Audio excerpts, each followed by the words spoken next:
Interwebs, what is going on? Scott and Nate from Play Your Court. Today we're going to talk to you about something you don't see a ton of coaching on, the forehand volley.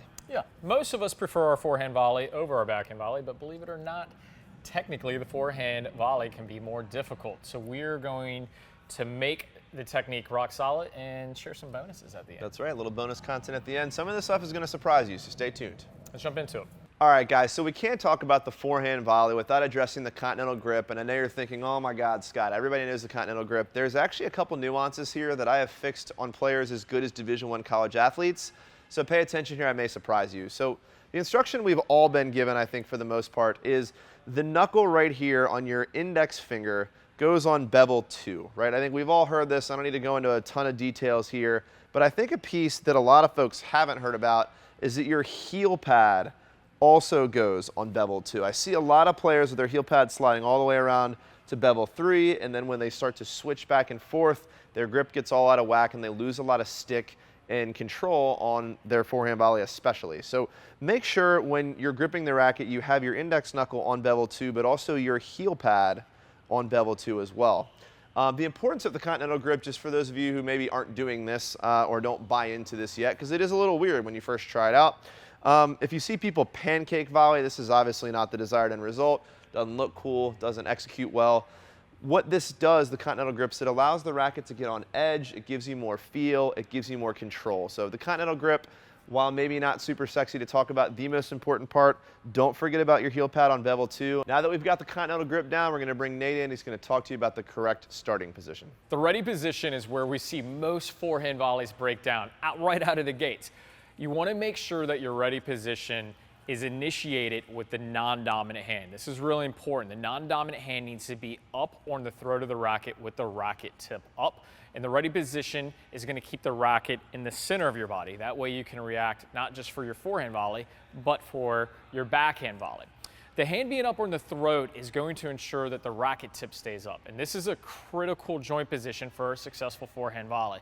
You see, we see a lot of volleys initiate it from a ready position with the racket low. And if the racket is low, what ends up happening is that we get into this chicken wing movement to suddenly where the elbow is behind the hip. With the racket head up, this helps ensure that the hitting elbow stays in front of the hip and that you can lead with the edge of the racket. This is the critical piece. And if the ready position is incorrect, you never get in the proper alignment to hit a good forehand volley. So in summation, non-dominant hand up on the throat, racket tip up, elbows out away from the body. Don't let the elbows creep in, and then stay relaxed. Stay nice and loose so that you can quickly react to the incoming ball. So the next thing we need to lock in on here is the relationship between our hands and our hips and our shoulders, and understanding how to make sure all of this moves as a unit. One of the mistakes we see most often as coaches is just things getting out of sync. The hips are doing one thing, the wrist is doing another, the shoulder's out of whack. We need to sort of unify all three of these zones of our body, and they operate as one single unit, as if an opening and closing of a door. So there's a couple ways to think about this, and a really easy way to simplify through a drill to make sure this all connects and works the way it's supposed to. And we call it the handcuff drill. So the concept is just volley as if you're handcuffed, as if your two wrists are handcuffed together. And as you rotate your shoulders, if your hands are connected, you're going to notice that you're forced to operate everything, hips, shoulders, and hands, as one unit. So obviously when you get on the court, we don't actually want you to play, handcuffed, but in a drill and to practice to really get the feel for what this is like, keeping your hands very close together as if they're handcuffed is going to drive this home. And then the real life version of this is very similar. They're going to still stay together, but obviously not handcuffed.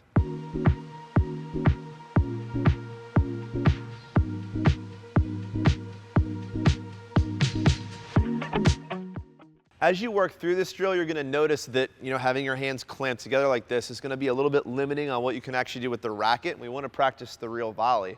So the next stage of this drill is to slide that hand down to your elbow, and you're thinking about holding on your elbow, and you'll see as I rotate, same thing. This keeps everything cohesive, one unit, moving and rotating together. So when you're ready, move through the stages. Step one is handcuff the hands together so you can really feel this unit turn. And then once you've got that feel, slide that hand down and hold your elbow and start to work through the actual movement of your hand.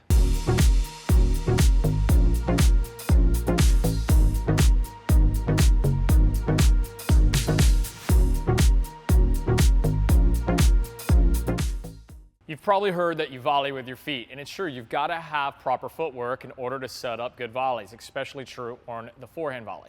This all starts with the split step, and so one of the biggest problems with the split step is that it becomes this like very static thing because we're thinking too much about when we should do it and how to do it. The main thing about a split step is just making sure that there's springs involved because you want to be able to change direction quickly, so it should be organic, and that falls in line with the footwork that's appropriate for the forehand volley. The main thing from the split step is just to make sure that you're loading your outside leg. So from the split step, if I'm getting ready to hit a forehand volley, I'm gonna load on my outside leg, my right leg as a righty. If I was to hit a backhand volley, it would be my left leg as I get ready to work out. But this is gonna be the first move, whether I need to move in a direction a great distance or not.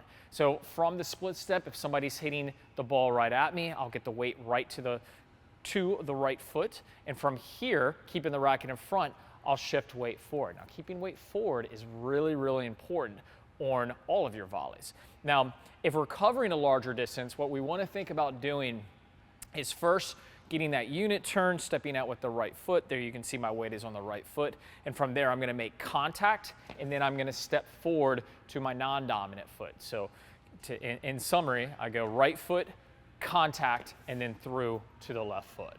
That is the footwork pattern that's going to help cover the most distance on your forehand volley, but just make sure that you load out on that outside leg and that you're keeping your body weight moving forward.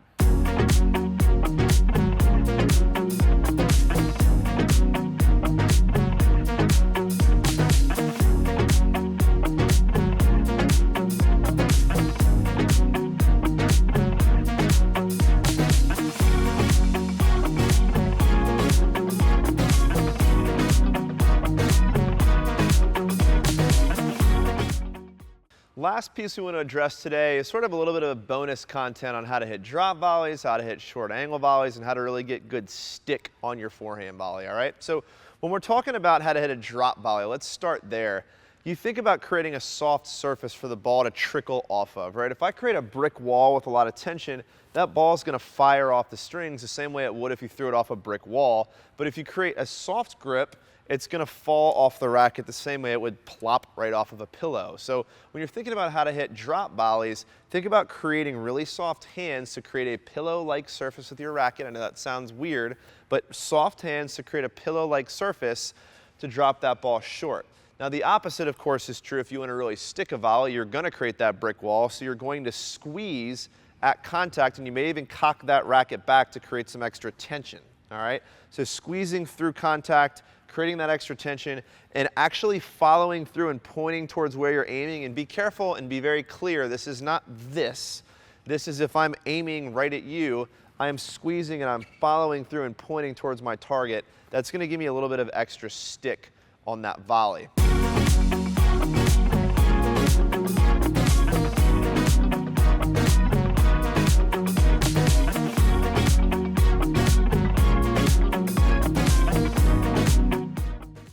The last piece here is short angle volleys, and I think this is actually really easy instruction to consume. It's just not something a lot of people have heard or trust.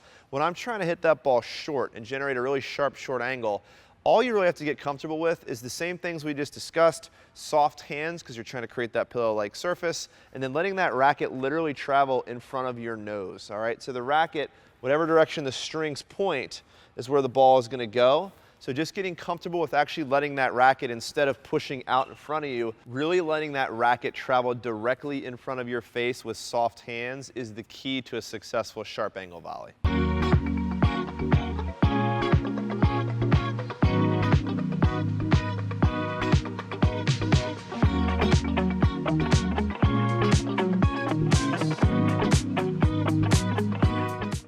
All right, so in order to bulletproof your forehand volley, remember, let's go over it. You've got to have a Continental Grip. No negotiation there.